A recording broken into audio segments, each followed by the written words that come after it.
En medio de declaraciones cruzadas y de una fuerte oposición de los empresarios, efectivamente el gobierno parece avanzar en la lógica de buscar un dictamen de comisiones para que el 3 de septiembre se discuta en el Senado, en el Pleno del recinto, la famosa nueva ley de abastecimiento, que incluye 3 capítulos.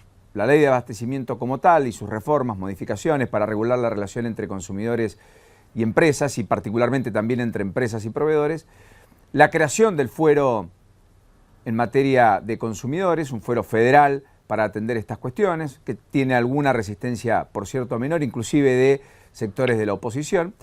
Y el tercer capítulo, que es la creación de un observatorio de precios, que en definitiva, más allá de si puede tener efectos prácticos o no, también podría ser cobijado por la oposición.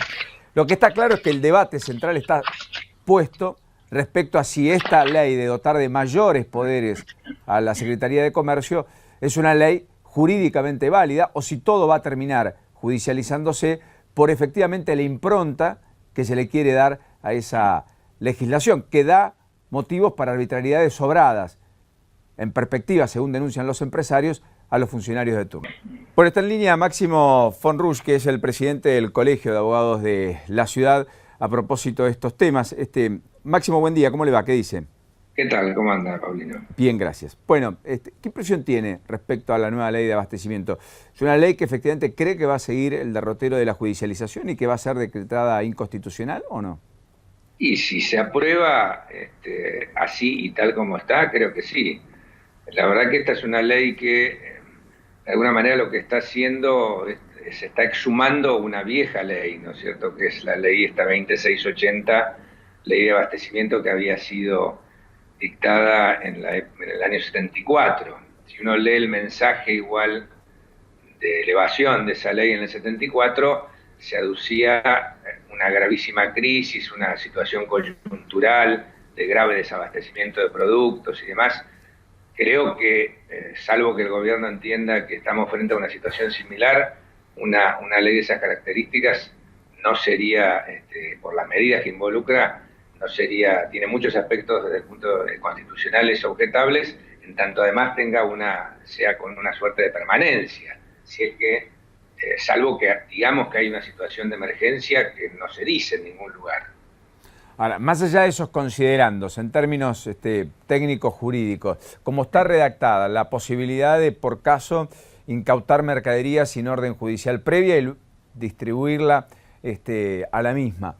¿Ese capítulo, usted cree que es el más observable o hay otros Bueno, dentro de la jurisdicción? no hay, en general, yo le diría como tema general, el problema de esta ley es que le da una enorme discrecionalidad a un funcionario, que es el secretario de Comercio, que sin entrar a considerar si el secretario de Comercio es buena persona, es mala persona, como sea, es un ser humano, ¿no es cierto? Y como yo digo, yo me puedo equivocar, usted se puede equivocar, él también se puede equivocar.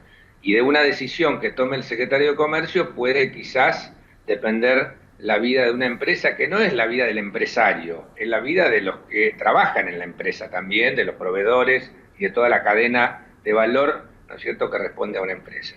Y esta discrecionalidad, en uno de esos aspectos, usted la describe, es esta, por ejemplo, de incautar mercadería, que además de todo, lo singular de esto es que podría ir, se le llama intervenir mercadería, pero intervenir es efectivamente decomisar esa mercadería, autoriza al funcionario inclusive a venderla, y después, como cuando uno recurre a esta decisión, la decisión se ejecuta, es decir, el hecho que yo interponga un recurso judicial en la mecánica de esta ley no impide que se lleve a cabo ese decomiso. Y establece la norma que después, bueno, si pasado, no sé, los 4 o 5 años que uno le puede llevar la sede judicial, después uno le da la razón y dice, uy, no, resulta que este señor no había cometido una infracción, entonces recién en ese entonces lo van a compensar de alguna manera, y mientras el daño se consumó. Y la aplicación de multas por parte de la Secretaría en la magnitud y volumen que se está pergeñando y con la celeridad que además otorga la legislación al secretario de Comercio, ¿también puede ser objetable o en ese sentido es un resorte del gobierno? No, también esto es objetable porque, y esto inclusive, fíjese que modifica la ley ante la vieja ley de abastecimiento, porque la vieja ley de abastecimiento se permitía en el caso de las multas que uno diese una caución. O sea, el principio también era que para recurrir había que pagar, pero podía uno ofrecer una caución o garantía, posibilidad de que ahora se quita. Pero lo grave de esto es que estas multas, todas estas multas, decomisos, son sanciones de naturaleza penal. Las sanciones de naturaleza penal, tradicionalmente, y en nuestro derecho siempre fue así, deben ser impuestas por jueces, no pueden ser impuestas por funcionarios.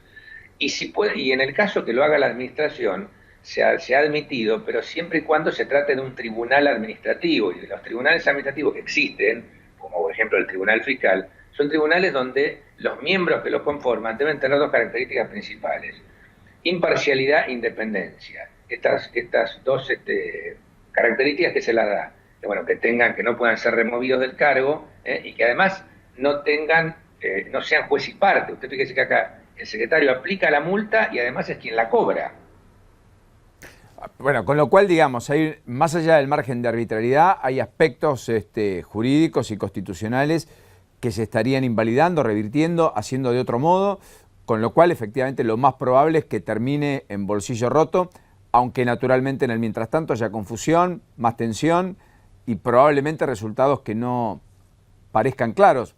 Pero lo cierto es que el clima empresario no mejora, digamos.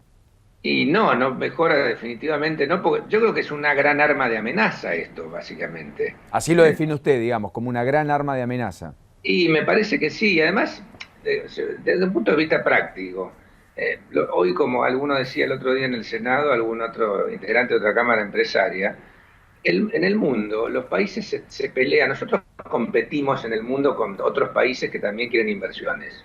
Nosotros tenemos a Uruguay al lado, Chile, Colombia, Perú, países vecinos, competimos todos por las mismas empresas. Estas mismas empresas multinacionales, por ejemplo, tienen por ahí fábricas en distintos países de Latinoamérica. Cuando tienen que vender un proyecto afuera y le dicen, bueno, y esta norma existe, entonces nos gana en la competencia otro país. Esto es un problema, esto es un tema de sentido común. Porque claro, después están las consideraciones económicas, digamos. Por ejemplo, facultar a los gobernadores y al jefe de gobierno a establecer precios máximos, dando lugar a la discusión si eso tiene efectividad o no. Y por cierto, aspectos también vinculados a poder introducirse en los libros de las propias compañías, solicitar cuáles son los niveles de rentabilidad y finalmente establecer cuál es el límite a esa rentabilidad empresaria a determinar por parte de un funcionario. Da la impresión que ese es un camino también muy complejo, muy engorroso y que puede terminar judicialmente discutido en los tribunales, ¿no? Bueno, específicamente, fíjese, establecer los márgenes de utilidad. Eso es un tema pero muy complejo, porque también las empresas a veces ganan y a veces también pierden. ¿Qué quiere decir esto? Entonces el día de mañana cuando uno pierda, el Estado lo va a tener que ir a compensar. Es una actividad de riesgo. Y aparte, el margen de utilidad, al final de cuentas, y también desde un punto de vista de sentido común, es lo que le permite al Estado cobrar después impuestos a las ganancias. Si mañana alguien va a decir que las empresas tienen que tener una utilidad, un margen de utilidad mínimo, bueno, el Estado también se va a perder de cobrar impuestos a las ganancias. Por eso es de sentido común esto. Claro, quizás poniendo más el acento recaudatorio en el impuesto al valor agregado, o en el impuesto al cheque, o en ingresos brutos, que independientemente de la ganancia... El impuesto al valor agregado lo pagamos todos. Claro, en cambio, el impuesto a las ganancias es el típico impuesto por el cual precisamente se grava la capacidad contributiva, ¿no es cierto? El que gana más paga más. El IVA, lamentablemente, lo pagan todos los ciudadanos, desde el que gana millones hasta el que gana 100 pesos. Y Fonrus, respecto a la creación del Fuero Federal, ¿así tiene una mirada un poco más benévola, más favorable? No, la verdad que no. Yo no, me parece que diría, ¿cómo le puedo decir? Me parece que es una cosa un poquito efectista más que efectiva. ¿Qué quiero decir con esta?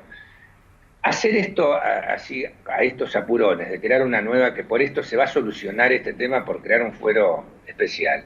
En primer lugar, para conformar este fuero, los jueces, usted sabe que los tiene que elegir el Consejo de la Magistratura. Esto va a llevar no menos de un año o más. O sea, este gobierno no va a estar más cuando se pongan en ejecución, cuando pongan en funcionamiento estos tribunales. ¿Por qué no le deja esta tarea a un gobierno que venga después? Porque en la práctica, le vuelvo a decir, no van a ser efectivos más.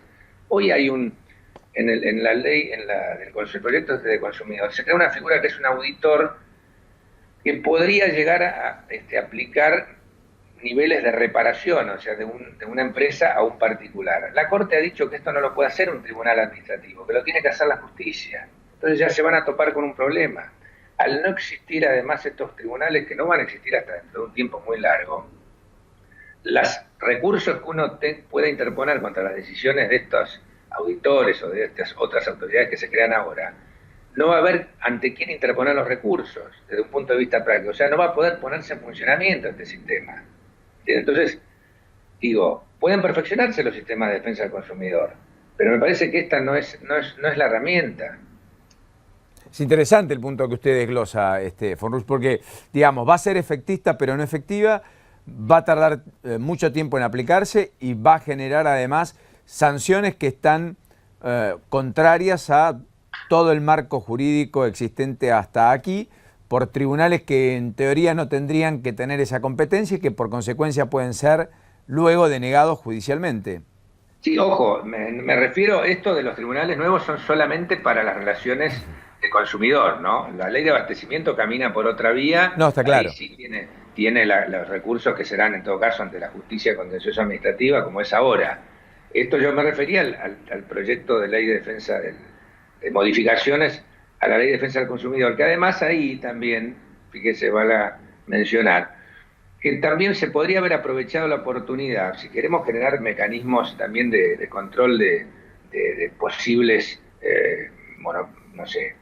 prácticas monopólicas, desviadas, etcétera, etcétera. Hace años, no sé, más de 11 o 12 años, nosotros tenemos la ley de defensa de la competencia que había previsto la creación de un tribunal de defensa de la competencia con autonomía, con independencia, encargado de juzgar este tipo o detectar o analizar si hubo abusos en este sentido. Nunca se creó. Se mantiene en este proyecto la Comisión Actual Nacional de Defensa de la Competencia, que es dependiente también del Secretario de Comercio.